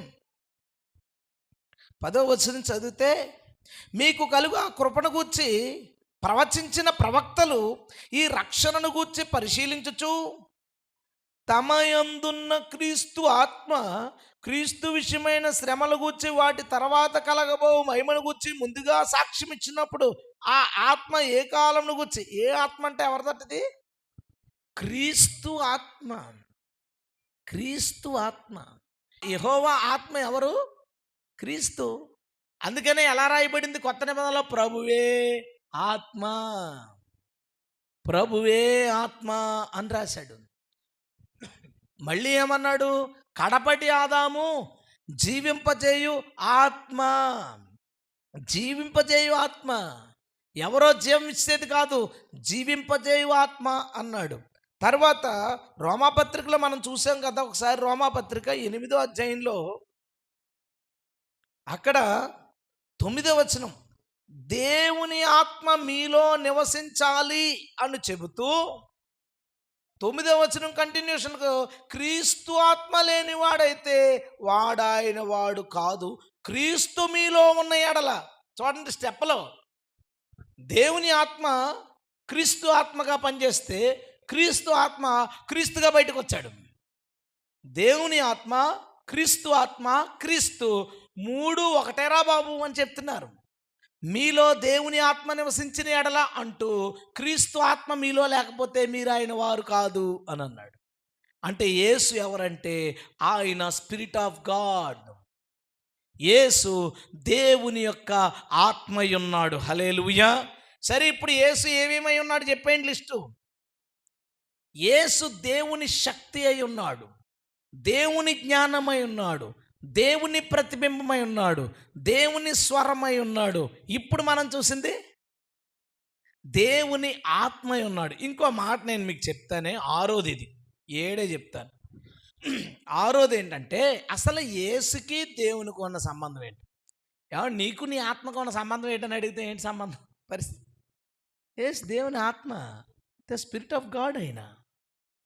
ఆయన దేవుని ఆత్మ ఉన్నాడు. యేసుకి దేవునికి ఉన్న సంబంధం ఏంటంటే, యెహోవా కోసం రాయబడిన ప్రవచనాల్ని యేసు వచ్చి నెరవేర్చాడు. యెహోవా కోసం రాయబడిన ప్రవచనాల్ని యేసు వచ్చి నెరవేర్చాడు. కొద్దిగా ఉదాహరణకు ఒకటి మీకు చూపిస్తాను. ద్వితీయోపదేశకాండం 33వ అధ్యాయం 26. యెషూరును దేవుని పోలిన వాడు ఎవడో లేడు, ఆయన నీకు సహాయం చేయడానికి ఆకాశవాహనుడై వచ్చును, మహోన్నతుడై మేఘవాహనుడగును అని రాయబడింది. యెహోవా ఏమవుతాడంటే మేఘవాహనుడై సహాయం చేయడానికి మేఘాల మీద వస్తాడు అని ప్రవచించబడింది. దాన్ని ఎవరు నెరవేరుస్తున్నారు ఇప్పుడు? యేసుక్రీస్తు మహామహిమతో మేఘారుడై ఈ లోకానికి రాబోతున్నాడు. హల్లెలూయా. తర్వాత ఇంకొక మాట కూడా నేను మీకు చూపిస్తాను. జకర్యా గ్రంథం 12వ అధ్యాయం 10వ వచనం, దావీదు సంతతి వారి మీదను యెరూషలేము నివాసుల మీదను కరుణ నొందించు ఆత్మను, విజ్ఞాపన చేయు ఆత్మను నేను కుమ్మరింపగా వారు తాము పొడిచిన నా మీద దృష్టి ఉంచి ఒకడు తన ఏకకుమారుని విషయమై దుఃఖించినట్లు, తన జ్యేష్ఠపుత్రుని విషయమై ఒకడు ప్రలాపించినట్లు అతని విషయమై దుఃఖించుచు ప్రలాపింతురు అన్నాడండి. పరిశుద్ధాత్మని దేవుడు కుమ్మరించినప్పుడంట ఇశ్రాయేల్ ప్రజలు తాము పొడిచిన నా వైపు చూసి, ఒరిజినల్ తర్జుమాలో కూడా నా వైపు అనే ఉంటుంది. తాము పొడిచిన నా వైపు చూసి. ఇక్కడ ప్రవచనం ఏంటంటే భవిష్యత్తులో ఇశ్రాయేలు నన్ను పొడుస్తారు, పొడిచిన తర్వాత పరిశుద్ధాత్మ కుమ్మరించబడుతుంది, పరిశుద్ధాత్మ కుమ్మరించబడినప్పుడు అయ్యో ఎందుకు పొడిచాంరా అని ఏడుస్తారు అన్నాడు. అది యెహోవా గూర్చిన ప్రవచనం. అది ఎలా జరిగింది అంటే మేడగది మీద పరిశుద్ధాత్మ కుమ్మరించబడింది. కుమ్మరించబడినప్పుడు చుట్టూరు ఇశ్రాయేల్ ప్రజలందరూ చేరుకున్నారు. పేతురు ఏమన్నాడంటే ఇతడిని మీరు సిలువ వేశారు అని చెప్పాడంటే మీరే పొడిచారు అని చెప్పారు. అప్పుడు వాళ్ళు గుండెల్లో గుణపాలు దిగిపోయినంత బాధతో వాళ్ళు ఏడ్చి అయ్యో ఇప్పుడు మేము ఏం చేయాలి అని అన్నారు. ఇది జరుగుద్దని జకర్యాలో యెహోవా గురించి ప్రవచనం రాయించుకుంటే దాన్ని ఎవరు నెరవేర్చారు? యేసుక్రీస్తు నెరవేర్చాడు. నేను చెప్తున్న లింక్ జాగ్రత్తగా అర్థం చేసుకోండి. తర్వాత ఇంకొక మాట నేను మీకు చూపిస్తాను. ఇదే జకర్యా గ్రంథం 14వ అధ్యాయం. తెలుసు కదా ఇది మనకి. ఇదిగో యెహోవా దినము వచ్చుచున్నది, అందు మీ వద్ద దోచబడిన సొమ్ము పట్ల విభజించబడిన అన్ని చెప్తూ 3వ వచనం. అప్పుడు యెహోవా బయలుదేరి తాను యుద్ధకాలమున యుద్ధం చేయు రీతిగా ఆ అన్యజనులతో యుద్ధం చేయను. ఆ దినమున యెరూషలేము ఎదుట తూర్పు తట్టున ఒలీవ కొండ మీద ఆయన పాదములుంచగా ఒలీవ కొండ ముక్కలైపోద్ది అనే మాట ప్రవచించబడింది. ఇది ఎవరి గురించి ప్రవచనం? యెహోవా గురించిన ప్రవచనం. భవిష్యత్తులో ఇది ఎవరు నెరవేర్చబోతున్నారు? దీన్ని యేసుక్రీస్తు. మనకు తెలుసు ప్రకటన గ్రంథం 19వ యుద్ధం చేయడానికి జనాలను వేసుకొచ్చాడు, దిగాడు, యుద్ధం చేశాడు, వాళ్ళందరినీ చంపేశాడు. ఆ దినం యెహోవా ఒకటేనియు, ఆయనకి పేరు ఒకటేనియు ప్రజలందరూ తెలుసుకుంటారు అనే మాట మనం చూస్తాం. అంటే యెహోవా గురించి ప్రవచనం వస్తే దాన్ని యేసుక్రీస్తు నెరవేరుస్తున్నాడు. ఇదిగో సైన్యములకు అధిపతి యెహోవా జలముల మీద నడుచుచున్నాడు అని పాత నిబంధనలో ప్రవచనం చెప్పించుకుంటే దాన్ని యేసుప్రభు నీటి మీద నడిచి నెరవేర్చాడు. ఇదిగో ఆయన సముద్రంలో గాలిని గద్దించి దాన్ని నిలిపివేసెను అని కీర్తనలో ప్రవచనం రాయించుకుంటే సముద్రం మీద గాలిని గద్దించి ఈయన దాన్ని నిలిపివేసి నెరవేర్చాడు. నిర్గమకాండంలో అంటాడు కదా, నేను వచ్చి మీ మధ్యన నివాసము చేతును, ఇదే యెహోవా వాక్కు అని యెహోవా రాయించుకుంటే యేసుక్రీస్తు వచ్చి నివాసం చేశాడు ఇశ్రాయేలు మధ్యన. బాప్తిసం ఇచ్చే యోహాను విషయంలో ప్రవచనం ఉంటుందే, ఇదిగో దారి మార్గం సిద్ధపరచండి. యెషయాలో ఏమంటాడంటే యెహోవా వస్తున్నాడు, మార్గం సిద్ధపరిస్తే ఆ మార్గంలో యెహోవా వస్తాడని చెప్తే ఈ యోహాను ఏమనుకున్నాడంటే యెహోవా వస్తాడు అనుకుని మార్గం సిద్ధపరిచేశాడు. ఎవరు వచ్చారు అందులో? యేసుక్రీస్తు వచ్చాడు. యెహోవాకి యేసుక్రీస్తుకి ఉన్న సంబంధం ఏంటంటే ప్రవచనానికి నెరవేర్పుకి మధ్యన ఉన్న సంబంధం. ఇప్పుడు ఆ సంబంధం ఏంటని నువ్వు అనొచ్చు. నేను మీకు మాట చెప్తా. ఇప్పుడు దేవుడు మన జోసెఫ్ నా కుమారుడా 20 రోజులు నేను నిన్ను కారిస్తాను అని అన్నాడు అనుకుందాం. మన జోసెఫ్ ప్రభువా ఏం చేసుకోండి తండ్రి, పోనీ నువ్వు ఎత్తే వద్దంటానా, సర్లే అని అనుకున్నాం. 20వ రోజున తిమోతి కారు కొనుక్కున్నాడు అనుకుందాం. మోకరించగానే జోసెఫ్తో నా కుమారుడా నీకు ప్రవచనం చెప్పాను కదా, తిమోతిలో నెరవేర్చానులే అంటే ఎలా ఉంటుంది అది? ప్రవచనం అంటే ఏంటి? నువ్వు చేసేది, నీకు చేసేది. ప్రవచనం యెహోవాకని నెరవేర్పు యేసు ప్రభువుకి జరగలేట్రా బాబు. ఇక నువ్వు ఏమనుకుంటే అది అనుకోదాన్ని. అయితే నేను ఈ వచనాలను బట్టి, నాకు కనబడిన వచనం బట్టి నేను చెప్పేది ఏంటంటే యెహోవా ఏమో ప్రవచనం చెప్పించుకుంటాడు, దాన్ని ఏమో యేసుక్రీస్తులో నెరవేర్చుకుంటాడు. ఒకవేళ ఇద్దరు వేరైతే యెహోవా ప్రవచనాలు నెరవేర్చినట్టు కాదు, అతని గురించి ఏ ప్రవచనాలు నెరవేరలేదు. ఇద్దరు ఒకరే అయితే ఇంత మెసేజ్ చెప్పాల్సిన అవసరం లేదు. ఇద్దరు ఒకరే నువ్వు అనుకుంటే ఇంక ఈ వాక్యం చెప్పాల్సిన అవసరం లేదు, వచ్చేసాం ఫైనల్. ఇద్దరు వేరు అనుకుంటే యెహోవా గురించి ప్రవచనాలు యేసుప్రభు నెరవేర్చడం ఏంటంటే బాబు ఇదేంటిది? అలాగ మనం ఒప్పుకుంటామండి? నేను ఒప్పుకోను. నాకు ప్రవచనం చెప్పి నా కుమారుడా నీకు అది ఇస్తానని ఎవరికి ఇచ్చి వాళ్ళకి ఇచ్చేయాలని నువ్వేమనుకోకు, ఈ ప్రవచనం అక్కడ నెరవేరిందంటే ఎలా కుదురుద్ది? ప్రవచనానికి నెరవేర్పుకి సంబంధం ఏంటో తెలుసా? ఎవరికి ప్రవచనం వచ్చిందో వారిలోనే అది నెరవేరుతుంది. హల్లెలూయా. అదే ప్రవచనానికి నెరవేర్పుకి ఉన్న సంబంధం. 6 చెప్పాను, 7 చెప్తాను మీకు. 6 లిస్టు ఐడియా ఉంది కదా, చివరి చెప్దాం. 7ది యెహోవాకి యేసుక్రీస్తుకి ఉన్న సంబంధం ఏంటి, దేవునికి క్రీస్తుకి ఉన్న సంబంధం ఏంటి, దాన్ని చెప్పడానికి ముందు ఇది 7ది కదా. యెషయా గ్రంథం 53వ అధ్యాయం గురించి మీకు తెలుసా? ఏంటది?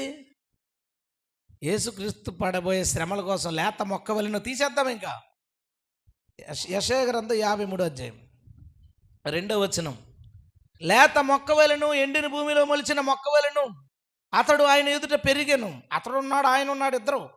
అతనికి స్వరూపమైన సొగసైన లేదు. అతడు తృణీకరించబడ్డాడు, మనుషులు విసర్జించబడ్డాడు, వ్యసనాక్రాంతుడు, వ్యాధిని అనుభవించేవాడుగా, మనుషులు చూడలేనంత దౌర్భాగ్య స్థితికి వెళ్ళిపోయాడు. మనందరి పాప శిక్ష అతని మీద వేసాడు, ఆయన గాయపరచబడ్డాడు. ఆయన గాయం వలన, ఆయన పొందిన దెబ్బల చేత మనకు స్వస్థత కలుగుతుంది. స్టోరీ అంతా మనకు తెలిసింది ఎవరి గురించి? యేసుక్రీస్తు గురించి. 53వ అధ్యాయం ఎప్పుడు 2వ వచనం నుంచేనా, 1వ వచనం చదవచ్చు కదా.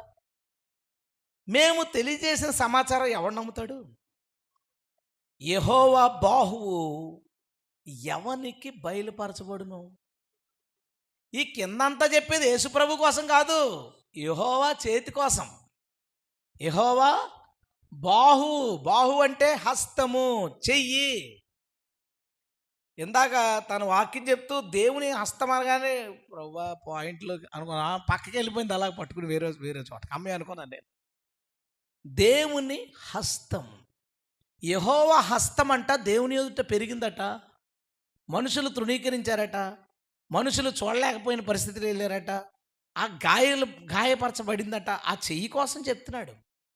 ఇందాక వాక్కు కోసం చెప్పి ఆయన అన్నట్లుగా యెహోవా బాహువు ఎవరికి బయలుపరచబడిను? ఆ బాహువు గురించి 53వ అధ్యాయం అంతా చెప్తున్నాడు. అది ఇది ఒకటే అని ఎందుకంటారండి అంటే, మనకు సరైనడు ఒకడు ఉన్నాడు యోహాన్ అని. ఇలాంటి లింకులన్నీ చుట్టబెట్టి ఒక మేకప్ చేసి సరైన మీనింగ్ తేవాలంటే యోహాన్ అని ఒకడు ఉన్నాడు. చూద్దాం. యోహాను సువార్త 12వ అధ్యాయం. యోహాను సువార్త 12వ అధ్యాయం.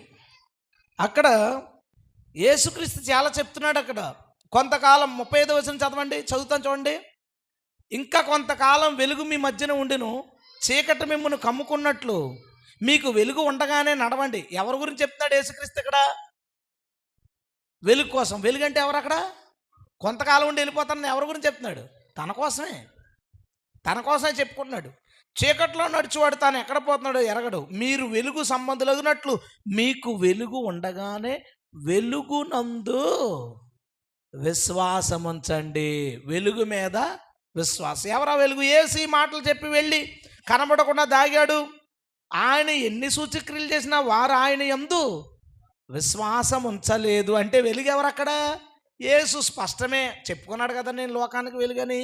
ఏ వచనం నెరవేరిందంట? ఎవరో నమ్మట్లేదంట ఆయన్ని. ఏ వచనం నెరవేరింది? ప్రభువా మా వర్తమానం నమ్మువాడెవడు?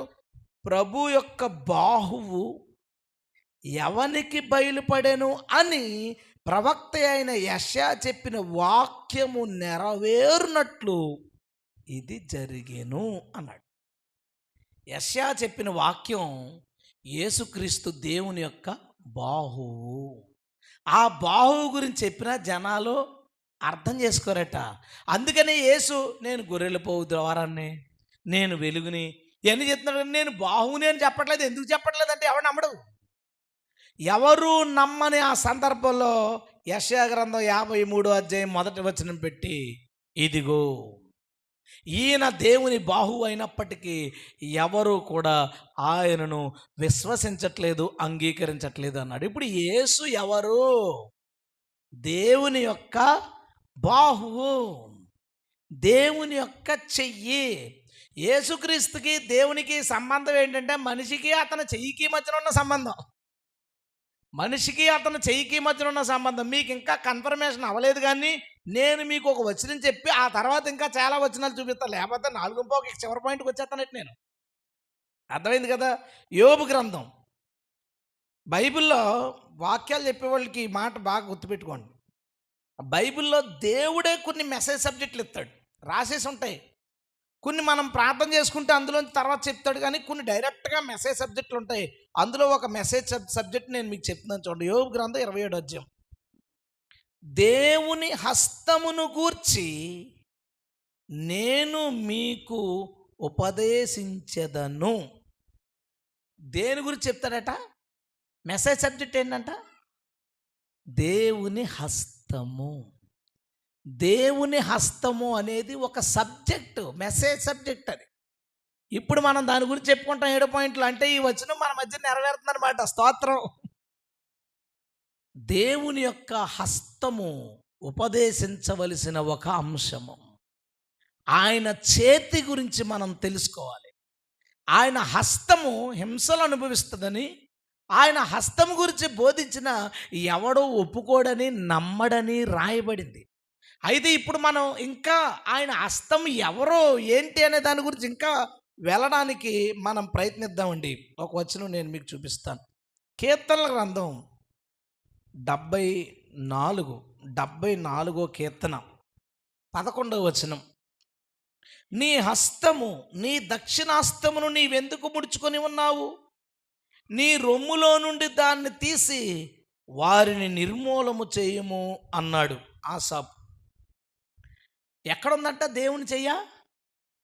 ఆయన రొమ్ములో పెట్టుకున్నాడంట. ఏమండి, ఎవరైనా చెయ్యి జేబులో పెట్టుకుంటారు, లేదా కూర్చుంటే ఒళ్ళో పెట్టుకుంటారు. ఎవరైనా రొమ్ములో పెట్టుకుంటారా? అసలు ఆ మాట కుదురుతుందా? తన చేతిని మీరెవరైనా మీ చేయిని అమ్మాయిని ఇక్కడ పెట్టుకుంటారా? మనం ఎవ్వరం పెట్టుకోం. దేవుడట తన హస్తమును తన రొమ్ములో పెట్టుకుంటాడట. ఒకసారి మళ్ళా ఈ లింక్స్ హీరో ఉన్నారు కదా, యోహాన్ దగ్గరికి వెళ్ళిపోదాం. యోహాను సువార్త 1వ అధ్యాయము 18వ వచనం. దేవుని రొమ్ము వద్ద ఉన్న హస్తం ఎవరు? 18వ వచనం. ఎవడును ఎప్పుడైనా దేవుణ్ణి చూడలేదు, తండ్రి రొమ్మున ఉన్న అద్వితీయ కుమారుడే ఆయన్ను బయలుపరచును. హల్లెలూయా. యేసు దేవుని హస్తము. ఆ హస్తము ఎక్కడుంది? ఆయన రొమ్మున. ఆయన రొమ్మునున్న హస్తమే అద్వితీయ దేవునిగా మన మధ్యకు వచ్చాను. దేవునికి మరలా స్తోత్రం చెప్దాం. హల్లెలూయా. యేసు దేవుని యొక్క బాహువు. దేవుని యొక్క బాహువు. ఇంకో మాట నేను మీకు చూపిస్తానే. 59వ అధ్యాయం యెషయా గ్రంథం. యెషయా గ్రంథం 59వ అధ్యాయం 15వ వచనం చదువుతాను. సత్యము లేకపోయాను, సత్యం లేదట. చెడుతనమును విసర్జించేవాడు దోచుకొనబడుతున్నాడట. న్యాయం జరగకపోవుట యెహోవా చూచెను, అది ఆయన దృష్టికి ప్రతికూలంగా ఉందట. సంరక్షకుడు, సేవియర్ లేడట, కాపాడేవాడు లేడట. సంరక్షకుడు లేకపోవుట ఆయన చూచాను. మధ్యవర్తి లేకపోవుట చూచి ఆశ్చర్యపడిను. బాధపడుతున్నాడట. మధ్యవర్తి లేడు, రక్షకుడు లేడు, సత్యం లేదు అని. కాబట్టి ఆయన బాహువు ఆయనకు సహాయము చేసెను. హల్లెలూయా. 3 లేవట భూమి మీద. ఆ 3 లేవని దేవుడు బాధపడతాడట. ఆయన చెయ్యొచ్చి ఈ 3 నేను నెరవేరుతాను కదా అని కిందకు వచ్చిందట. కిందకు వచ్చి నేనే సత్యము అన్నాడు, సత్యం వచ్చేసింది. నేను పాపుల రక్షకుడు అన్నాడు, రక్షకుడు వచ్చేసింది. దేవుడు ఒక్కడే, దేవునికి నరులకి మధ్యవర్తి ఒకడే. ఆయన క్రీస్తు యేసు మధ్యవర్తి అయిపోయాడు. దేవునికి స్తోత్రం. ఇప్పుడు యేసు ఎవరు అంటే దేవుని చెయ్య. యేసు ఎవరు? దేవుని బాహువు, దేవుని హస్తము. దేవుడు సంరక్షకుడు లేకపోవడం చూసి ఆయన చెయ్యొచ్చి సహాయం చేయడం ఏంటండి? ఆయన చెయ్యొచ్చి సహాయం చేయడం మనకేమన్నా మన మైండ్కి బ్రెయిన్ చెప్తే చేస్తుంది యాక్చువల్గా. ఇప్పుడు అలా కాదు. దేవుడు ఫీల్ అవుతాడట, అయ్యో సత్యం లేదు, రక్షకుడు లేడు, మధ్యవర్తి లేడు అని. అంటే ఆయన సత్యమైన చెప్పుకున్నాడు, చచ్చిపోయి రక్షకుడయ్యాడు, పునరుత్థానుడై యాజకుడై ఆయన మధ్యవర్తి అయ్యాడు. దేవునికి స్తోత్రం. 3 వరుసగా దెబ్బకు నెరవేర్చేశాడు. ఎవరు? యేసుక్రీస్తు అంటే దేవుని యొక్క బాహువు. దేవుని యొక్క బాహువు. అందుకే ఇర్మీయా గ్రంథంలో అంటాడు, యెహోవా బాహువు ఆకాశమును భూమిని సృష్టించెను, భూమి మీద ఉన్న సమస్త జీవులను ఆ బాహువే సృష్టించెను. దేవునికి స్తోత్రం. వాయిసా సృష్టించింది బాహువా? బాహువా? మరి వాయిస్ కాదా? అదే వాయిసా బాహువా? గొంత చెయ్య సృష్టిస్తా? చెయ్య గొంతు ఒకటైనప్పుడు గొంతు అంటే ఏంటి, చెయ్యి అయితే ఏంటి? ఆయన గొంతు ఆయన బాహువు ఒకటే అయితేనే ఆ వచనాలు నెరవేరుతాయి. యెహోవా బాహువు ఆకాశంను విశాలపరచెను, యెహోవా బాహువు మేఘాలను కలగజేసెను. మరి కలుగుగాక అని స్వరంతో చెప్పింది. ఇప్పుడు స్వరం చేసిందా చెయ్యి చేసిందంటే స్వరము చెయ్య ఒకటే అయినప్పుడు తప్ప ఇంకో చోట ఆ వాక్యాలు నెరవేరడానికి కానీ నిజమవడానికి కానీ అవకాశాలే లేవు. యెహోవా బాహువు మధ్యవర్తిగా ఉన్నాడు. ఇంకో మాట నేను మీకు చూపిస్తాను. 51వ యెషయా గ్రంథం 51వ అధ్యాయం. యెషయా గ్రంథం 51వ అధ్యాయం 5వ వచనం. నేను ఏర్పరుచున్న నీతి సమీపంగా ఉంది, నేను కలగజేయు రక్షణ బయలుదేరుతుంది. ఎంత బాగుంటాయండి ఈ మాటలు. అంటే యేసుక్రీస్తు బయలుదేరిపోతున్నాడు చెప్తున్నాడు అనమాట. రక్షణ బయలుదేరుచున్నది, నా బాహువు జనములకు తీర్పు తెచ్చును. నా బాహువులు జనములకు తీర్పు తెచ్చును. తీర్పు ఎవరు తీరుస్తారట? ఇప్పుడు బాహు చేయి తీరుస్తుందట తీర్పు. యెహోవా తీర్పు తెచ్చరా? తీర్పు తెచ్చేవాడు ఎవరట? ఇప్పుడు యెహోవా యొక్క హస్తమట. మళ్ళీ యోహాను దగ్గరికి వెళ్ళిపోదాం. యోహాను సువార్త 5వ అధ్యాయం. యోహాను సువార్త 5వ అధ్యాయం 22వ వచనం. తండ్రి ఎవనికి తీర్పు తీర్చడు కానీ, ఓకే క్లారిటీ వచ్చింది. మరి ఎవరు తీరుతారు? హస్తము. తండ్రిని కనపరచినట్లుగా అందరూ కుమారుని కనపరచవాలని తీర్పు తీర్చుటకు సర్వాధికారము కుమారునికి అనుగ్రహించబడి ఉంది. హల్లెలూయా. యెషయా ఏమన్నాడంటే తీర్పు దేవుని హస్తం చేస్తున్నాడు. యోహాను ఏమన్నాడంటే ఆ హస్తం ఎవరో కాదు, యేసుక్రీస్తు అన్నాడు. యేసు ఎవరు అంటే దేవుని యొక్క బాహువు. ఇందులో ప్రతి దాన్ని వివరించి చెప్పుకోవచ్చు. అందుకనే యోబు గ్రంథంలో ఏమన్నాడు? యెహోవా హస్తం అనేది ఒకటే మెసేజ్ సబ్జెక్ట్. అది యెహోవా హస్తము గురించి ఉపదేశించవలసిన ఒక కాన్సెప్ట్ అది, దేవుని హస్తం. ఆ హస్తం గురించి పాత నిబంధన చూస్తుంటే ఆకాశ విశాలాలని అది చేసినట్టుగా, ఇలా చేసినట్టుగా, అలా చేసినట్టుగా ఎన్ని మాటలు. ఇంకో మాట అంటే యెహోవా హస్తము అతనిని బలపరచెను. యెహోవా హస్తం ఎవరు? యేసు. పాత నిబంధనలో యేసు ఎన్నిసార్లు కనపడతాడు అనుకుంటావు? యెహోవా హస్తం అని ఉన్న ప్రతి చోట అది యేసై ఉన్నాడు. అందుకే మేకా ఎలా అంటాడు? పురాతన కాలము నుండి శాశ్వత కాలం వరకు ఆయన ప్రత్యక్షమగుచూ ఉండెను. హల్లెలూయా. ఎన్ని రకాలుగానో యేసు ప్రత్యక్షమవుతూనే ఉంటాడు. ప్రత్యక్షమవుతూనే. అలాంటి ప్రత్యక్షతల్లో ఒకటి ఏంటో తెలుసా? యెహోవా హస్తము. దాని గురించి మనం తెలుసుకోవాలి. దాని గురించి ఇంకా లోతుగా మనం నేర్చుకోవాల్సిన అవసరం ఉంది అని బైబిల్ చెప్తుంది. అని దేవుడు అలా రాశాడు. ఇంకో మాట నేను మీకు చూపిస్తానంటే, ఇలాంటి వచనం పెద్ద మనం చదవకూడదు. ఎక్కడ రాశానో దీన్ని చదవకుండా వచనమే, కానీ మరి దాని గురించి ఉపదేశించుకోవాలి కాబట్టి చెప్దాం, చదివేద్దాం. ఒక వచనం కీర్తనల గ్రంథం. ఈసారి చాలా స్పీడ్గా తిప్పేస్తారు. చదవకూడదంటే ఏంటంటావు, తినకూడదు పండు అంటే ఏంటంటావు అని తినేసినట్టు. ఎంత ఎంత క్యూరియస్గా ఉంటుంది అనుకుంటున్నావు. చదవకూడదంటే 91వ కీర్తన, 98వ కీర్తన, మొదటి వచనం. యెహోవా ఆశ్చర్య కార్యాలు చేసి ఉన్నాడు, ఆయన గురించి కొత్త పాట పాడండి. ఆయన దక్షిణ హస్తము, ఆయన పరిశుద్ధ బాహువు ఆయనకు విజయము కలగజేసి ఉన్నది. హల్లెలూయా. దేవుడికి విజయం కలగజేయడం ఏంటండి? చదవచ్చు అలాంటి మాట, రాయడం గురించి వదిలేండి, ఏదో రాశారు పాట అనుకోండి. దేవునికి విజయము కలగజేసినంట ఆయన చెయ్య. దేవునికి విజయం అంటే ఓడిపోయాడా, యుద్ధం చేస్తున్నాడా, ఏం జరిగింది? దేవుడు సృష్టించిన తర్వాత ఈ సృష్టి యొక్క అధికారాన్ని సాతానుగాడు తీసేసుకున్నాడు. ఆదాము వలన దేవుడు ఈ సృష్టి మీద అధికారం పోగొట్టుకున్నాడు. అందుకని దేవుని చెయ్యొచ్చంట. పాపాన్ని జయించి మనుషుల్ని దేవుని కుమారులుగా చేసి దేవునికి విజయాన్ని కలగజేసిందట. హల్లెలూయా, హల్లెలూయా. యెహోవా హస్తము యెహోవాకు విజయమును చేకూర్చెను. ఇది రెండు వేరు చేస్తే ఇంకా మనం ఏం చేయలేము. అది వాళ్ళ ఇష్టం. కానీ ఈ వచనాలు ఏం చెప్తున్నాయి? ఏమంటాడో తెలుసా? హబక్కూకులో భలే ఉంటుంది. దేవుడు తన చేతిలోంచి కిరణములు బయటికి వచ్చుచున్నాయి, ఆయన బలము ఆయన హస్తములో దాగి ఉంది అంటాడు.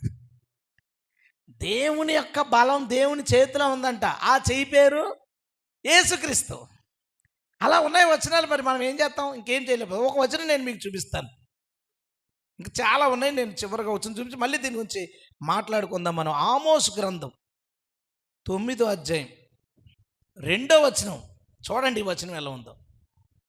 వారు పాతాళములో చొచ్చిపోయినను అచ్చట నుండి నా హస్తం వారిని బయటకు లాగును, ఆకాశమునకు ఎక్కిపోయినను అచ్చట నుండి వారిని దింపి తెచ్చును. పాతాళంలోకి వెళ్ళిపోతే అట దేవుని హస్తం పాతాళానికి వెళ్ళాలని బయటికి తెస్తట. ఆకాశానికి వెళ్ళిపోతే అంటే ఆకాశంలో ఉన్న వాళ్ళని కిందకి తెస్తట. ఎవరు? యెహోవా హస్తం. యెహోవా హస్తం ఏం చేసింది? ఆయన చనిపోయినప్పుడు భూమి యొక్క క్రింది స్థలంలోకి దిగిన అక్కడ భక్తులు ఉన్నారు. ఆ భక్తులందరూ అక్కడ పాతాళంలో బంధించబడి ఉండగా ఆ బంధించబడిన వాళ్ళని పాతాళంలోంచి ఆకాశంలోకి తీసుకుపోయాడు. హల్లెలూయా. First half నెరవేరిపోయింది. వారు పాతాళములోనికి దిగిపోయిన నా హస్తము వెళ్ళి వారిని పైకి తెచ్చారు. ఓకే, బాగానే ఉంది.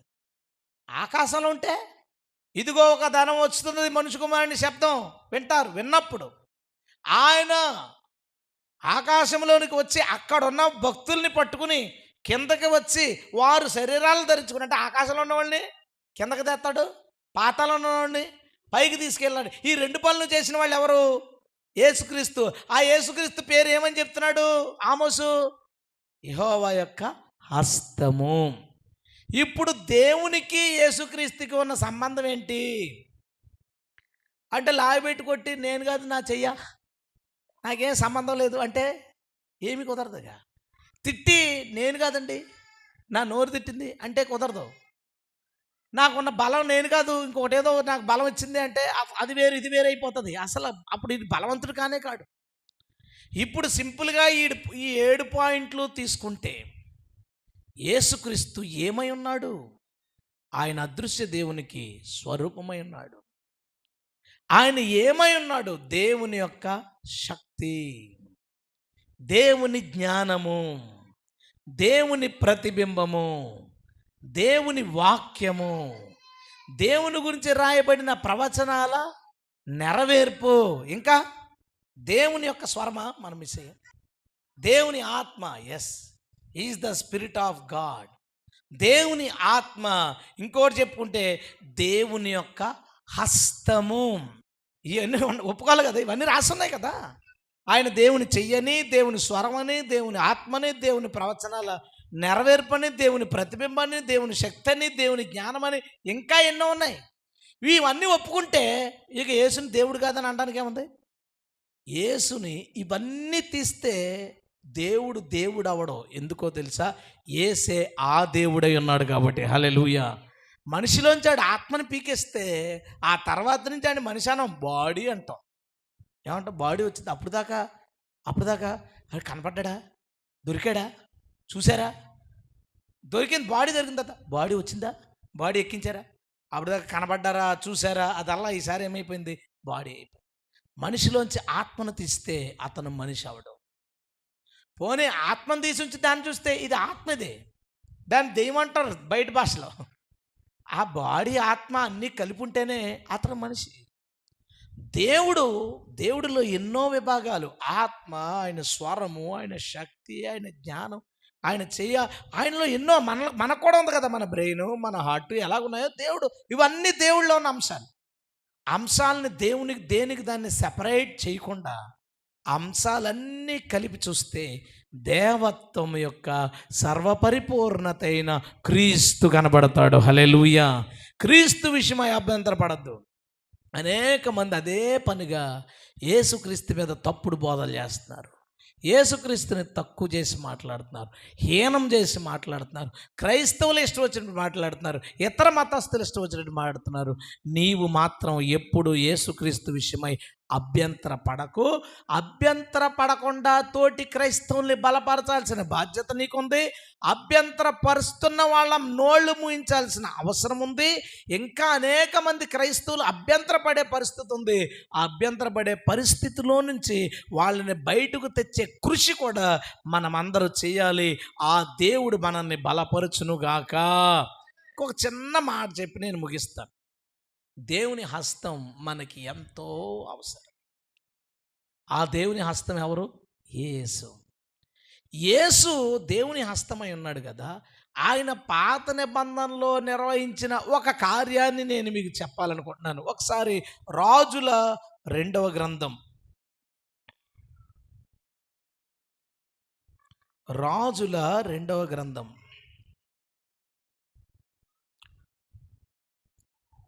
3వ అధ్యాయం.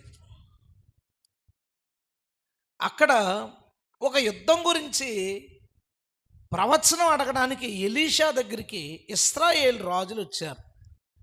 వారు దారి తప్పిన వాళ్ళు, కొంచెం అటు ఇటు ఉన్న వాళ్ళు, వీళ్ళంతా. కానీ వాళ్ళకి ఏం కావాలంటే దేవుడి నుంచి వాళ్ళకే సమాచారం కావాలి. 3వ అధ్యాయం 13వ వచనం నుంచి నేను చదువుతాను.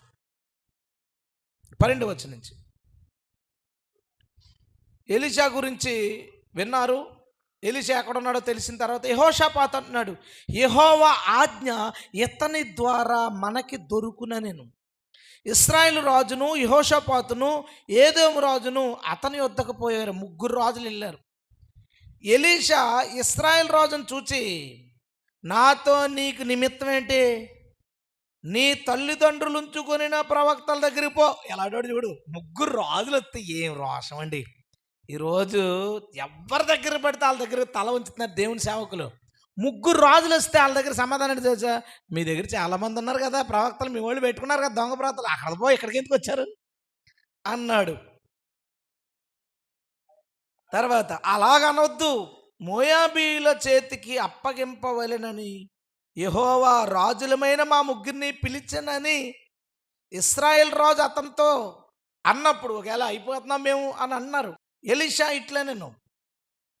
ఇట్లనెను, ఎవని సన్నిధిని నేను నిలవబడి ఉన్నానో ఇశ్రాయేల్ దేవుడైన ఆ యెహోవా జీవముతోడు యూదా రాజైన యెహోషాపాతును నేను గౌరవం చేయని ఎడల నిన్ను చూచుటకైనను లక్ష్య పెట్టకైనా ఒప్పుకోబోతుంది.